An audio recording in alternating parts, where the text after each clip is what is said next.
Hi, we're back. Sofia, Fit Lush. Again, we don't have our signage up. I know we said we would, but next time. Had surgery. It was my birthday, and she started her new fitness routine. I did, so we're going to talk about that. So the last time I was implementing, or like Hold on, so we're going to talk about that, and we're also going to, that way we don't... Oh, yeah. So we're going to talk about my fitness routine, how that first week went, and then Sofia is going to talk about dairy. I just wanted to do that to her. We're going to, we trailed off at the end of the last video telling you about why I wanted to get rid of dairy in my diet. So Sarah and I have been talking about maybe pursuing some sort of elimination diet. We still have to do a little bit of research, but we'll go into that after Sarah tells us about her fitness routine. So, okay, last time I started and I told you guys like why and like how I kind of like fell off my like old fitness routine, and like it was because I had a baby and life got in the way and it wasn't exactly like I used to be able to do it. So I had to make some changes.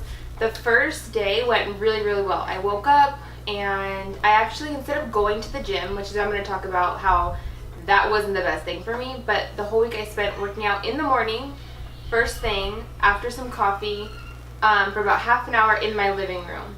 So that first day that I went, or that I tried to go to the gym, it just, I was like, oh, you I ended need to up have going, breakfast because you downstairs. you talked about whether you were going to work out in your home or if you're going to work out down the street. So what did you end up doing? So my intentions were to like go down the street to use the gym right over here, but everything was taking so long in the morning that with the amount of time I had, I was like, I'm just going to work out in the living room. Okay. So I brought the weights inside and did a good workout. I was super sore, which what did you do? Work out.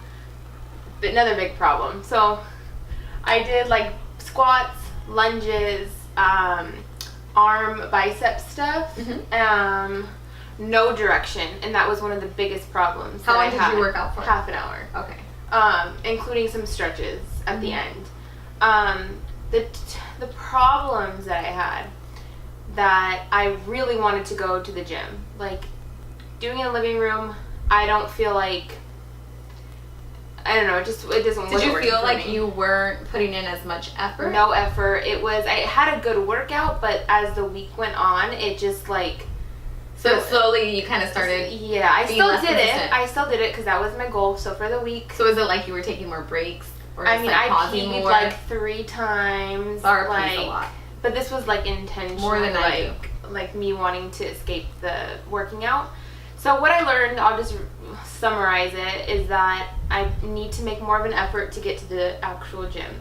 The other thing is I need a plan. Did you make it to the gym at all, or did you do all in-home workouts? All in-home. How many did you do? 7. Okay. 7 in 1 week? 7 in a week and a half. We're a week and a half out of this video. So 7 in a week and a half. Okay. That's still really good. And I walked every single day. What was over your 10,000 steps? Okay. Over 10,000, and I work from home, so that's a big any deal. step that I get is an intentional movement. It's not, you can't, what I get in a day if I didn't leave to go walk. You'll take like 500 steps if you ever just stay at home and just walk from the fridge to the couch and to the bathroom. Literally 500 steps. I think I've been there. It's like if you don't purposely try it, it's like the amount, it's like, are you kidding me? So I have to purposely get out there. Otherwise, I'm going to get no steps like the 500. So what's your plan moving forward? Hold on, let me tell you what my problem was. Okay. No direction. I went into it blinded. I didn't put a DVD on. I didn't look up a YouTube video. You just started doing stuff? I just started doing crap. Big problem. So I do recommend having I applaud you for plan. being consistent though. Well, I knew I wanted to. I had accountability. You knew it was my birthday week. You guys knew I couldn't not do it. However, it was half-assed, and I will be honest, but it was one step better than before. So that's fine. Have some type of direction in knowing what you're gonna do. Like you had asked me, what are you gonna do? Yeah, I thought you were gonna design a plan or something. No, I went into it just, and the results were what. So. At least I'm there. So is that kind of what you did every day? Like every day you would just kind of do body weight stuff? Okay. So, and then I still felt like I was missing that gym component. And even though the gym down the street's not that big, it's like you get out of the house, you get out of your element. I think you're a little bit more focused. I wasn't focused. But something I also realized is that my thoughts on breakfast are different. What do you mean when you work out? So the type of breakfast that I would used to have when I would do spin in the morning would be, like I said, like a half a banana and some almond butter, but I would need something. The crap I was doing downstairs, which was still working out, I just needed my shot of espresso and some water. So I feel like I understand more the people that don't have a lot, and I can say, okay, maybe I don't need a whole little 200, 300 calorie snack before I work out. I don't need that time anymore to dedicate to breakfast before I work out. So I learned some things along the way that I can probably get by with some coffee and out the door. So what's your plan moving forward? My plan moving forward, I'm doing well with waking up in the morning. So the plan moving forward is... What time are you waking up right now? Like 4:30. Okay. So, which is crazy, I know, but there's more behind it. My plan moving forward is to have my clothes already out, my gym clothes. That's a big thing that helped me this week. So I'm going to continue doing that. Today I want to spend some time designing or talking to you about a basic plan to keep me, more of it to keep me like focused, because it was literally... Sarah has ADHD. Real bad. So, like, you saw, like, I was in the middle of doing my lunge set with, like, jumping jacks and, like, let me do some, like, tricep things. Like, it just was all, whatever. It was all over the place. So, I want to have some direction moving forward. And I told myself, well, I'll walk to the gym.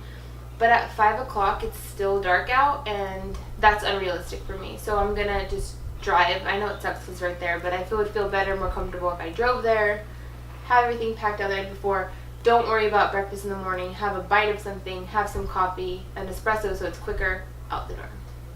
Excellent plan. That's my update. So you're going to keep doing how many days a week? I think you had talked about doing 3 days a week? What I realized is I want to plan every single day. Okay. And out of those 7 days, I'll probably make 5. There are some days where it's just not going to happen. However, my steps, that's not going to change. That is a... Are you upping those, or are you going to keep those at 10% or 10,000? Well, I actually, my watch died, so I need to charge it, and then my iWatch that tells me my steps. I think I actually go higher than that. I'm just saying the 10,000.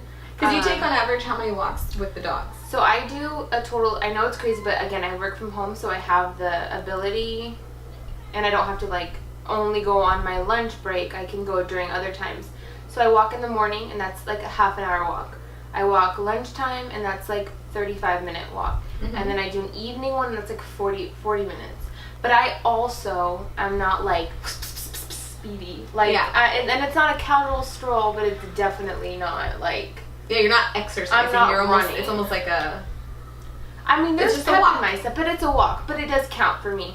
So even though, like, I don't go to the gym every single day, and I'm not going to, the walks for me are so important, and that's not going to change. So I'll aim for 7 days at the gym. It's not going to happen. I'll probably do 5, and they're only like half an hour. I only want to spend half an hour in there. That's my moving forward, but I need direction. Okay. We'll work on that. Need direction. We'll work on that for sure. Yeah, that's my update. So let's hear about your dairy. Well, so what I was saying last time is my diet's pretty... I think my diet is reasonably good in terms of eating pretty well balanced, not incorporating a lot of crap, for lack of a better word. Yeah, you're good. But I've been learning a lot about, different food sensitivities, and dairy is one of those foods that I eat a lot. I eat it in my coffee. I eat a lot of yogurts. I eat a lot of cheeses. And I remember there was a period when I was vegan for about a year. Yeah. I know. We'll talk about that one day. I've never gone vegan, again. but you... But anyway, so I was vegan, completely cut out dairy, and when I tried to introduce dairy again, I got so bloated, it literally looked like I was 6 months pregnant. that's how bloated I got. I think I had ice cream or something. That was after you were I not was vegan on for not a year. eating dairy. And then I'm going to explain it. I was 6 vegan for a months year. pregnant. This is not that difficult. We've just both had terrible night's sleep. But I was vegan for a year, and then for some reason I decided to have ice cream. And then you almost had a baby. And then I almost had a baby. And so looking back on that, once I eventually introduced dairy in more frequently, I didn't have those side effects. So I convinced myself that I just kind of lost the enzyme to digest the lactose, and that by exposing myself to it more, then I was increasing my body's ability to digest it, which is true. But at the very basic fundamental level, I kind of feel like if my body wasn't able to digest it, then there's an issue. And I just like piled more crap on top of it to where now my body doesn't know that there's an issue, but there is. So one of the foods that I eat a lot of, that's on that like likely, you know, allergenic or that people tend to be sensitive to, one of the foods that I eat a lot of is that dairy. So I wanted to cut that out, but while I was looking into that, I was also looking into, you know, the full elimination diet, which Sarah and I have been looking into and researching and trying to see kind of if it's something that would benefit us. And I think for me, definitely dairy is going to be the biggest because you can culprit it from a previous experience. But I think for you were saying that you think it would be beneficial due to your bowel movement. So I never go number 2 bathroom poop. Never. Ever. Like probably 2 times a week, which I'm aware is horrible, and I know there's tons of suggestions out there. I have literally done everything, and I've given everything a shot, and nothing is really working. I mean, she's tried massages, like cleanses, digestive massages, like cleanses, like in Taco Bell. Ew, I do not eat Taco Bell. That did not happen. Oh no, even when I ate like crap back in the day, I still did not produce a bowel. So like this is like a problem that I've had for years. Forever, and that's why like with Sofia, she can pinpoint, okay, there was a period of time where I wasn't eating dairy, and then now I'm eating dairy, and this is what happened for me. I've had this issue forever. So I think with the elimination diet, it's going to benefit me, because the purpose of the elimination diet is to pinpoint food sensitivities, and because I have no idea what it is, the only food I don't eat is pork, and I don't think that's anything to do with it. So maybe you just need to eat some pork. That's what someone has told me, that some pork grease, is that a thing? Lard would benefit me, but I'm not going to do that. So they're probably just fucking with you. Well, they said I would go. I mean, I even had the Mayan revenge from when you go like to somewhere in Mexico and then you drink the water and then you get sick. And nobody should ever do that. Okay, I never did that, and I lived in Mexico. I brushed my teeth in Cancun, and I brushed it, and I had you stomach swallowed cramping. the water. Yes, and then I had stomach cramping, and I was like, yes, the Mayan revenge. I'm gonna use the bathroom. Nothing. I just had severe stomach cramping for like 3 or 4 days. You probably just like shit yourself inside of yourself, and no. So I had an X-ray done, and they found 2 to 3 pounds of poop that's sitting in my colon. So that should tell you the severity, and this is why I'm willing to give this elimination diet a shot, because I really believe. Because like me, Sarah's diet is generally really healthy and clean, and I don't hate that crap, word, clean, but I just like we don't eat the standard American diet. Like we're past that point of not eating the best, and like generally our sources of our meat are pretty clean. The types of snacks we have, where we get our fruits and vegetables, like we're just not eating junk to have these issues. Like you shouldn't be looking pregnant after eating dairy, and you shouldn't be, and who knows, and that's like a huge red flag. And just because I've slowly like eaten more and now I don't react, it's like building a tolerance to alcohol. Like, and just because you can, I'm a dairy alcoholic now, to where my body can tolerate more dairy. And she can function in society eating dairy. But like just because like Sofia, like she's saying, you know what I noticed with dairy? Like I'll notice like I get my cheeks get red. Oh really? Yeah, like so that's flushed? Yeah, like flushed. Like after I have my coffee. So this will be a good experience. But like you were saying, like just because you can tolerate the symptoms doesn't make it okay. So that's why I think it'll be good for us to like really pinpoint it. And because I don't know what my issue is. Like, I don't believe I eat a lot of gluten, but I do have oats. Sometimes they're... Yeah, and some people are more sensitive. So it could literally be something as simple as my oatmeal. Or her nut butter. Or my nut butter. Okay. So, with elimination diets, like, we'll talk about the goal of it first. So, we're interested in it, like we said, because we have some digestive issues, some skin issues, some whatever. The goal of the elimination diet is to really pinpoint some food sensitivities. And the reason you want to be, like, we want to be aware of the food sensitivities is because of everything to do with inflammation. So if you're sensitive to a certain type of food, it can negatively impact your inflammation, which it'll affect your weight, it can affect your mood. Everything. Your mood, so everything focus. Physical, like emotional, like the way we're feeling and how we're thinking about different things, to our mental state, like with focus. Like, I don't know, my ADD is so bad, or ADHD, whatever.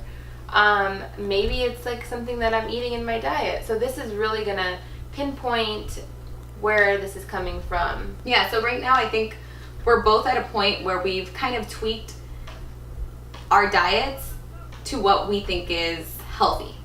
And even with that, there's still some minor things or discomforts that we have or experience that we feel we can optimize or eliminate, and eliminate through identifying them through the elimination diet. So next week what we'll do is look over some of those different protocols, see which one we think will suit us best, and then there's different ones. Like, there's so many different ones that you can follow, that some focus on different allergens or common food allergens, and then some other ones. So we're just going to look to see which one we feel like would benefit us, because from what I know, some of them I'm not interested. Some of them are a lot more strict. Some of them are a little bit more flexible. I think we just have to figure out what we think is actually going to work for us. This doesn't have to be the only time we do it. We could maybe do a simpler version of it now, and if we feel it works, if we feel we need more, identify something. And I think with them, the biggest thing is what happens after the elimination. So the reintroduction. The reintroduction is critical. So we want to be paying attention to the mindful part about it, because the way you figure out what you're sensitive to is by slowly and like systematically. You have to be really intuitive about how you're feeling. So we're gonna start keeping a journal. I'm gonna go to Target, get a cute little journal, like a light pink one with some gold. I think you already have one. I think I already have it. But yeah, we'll fill you in next week, and we can't wait to see you again. Bye bye.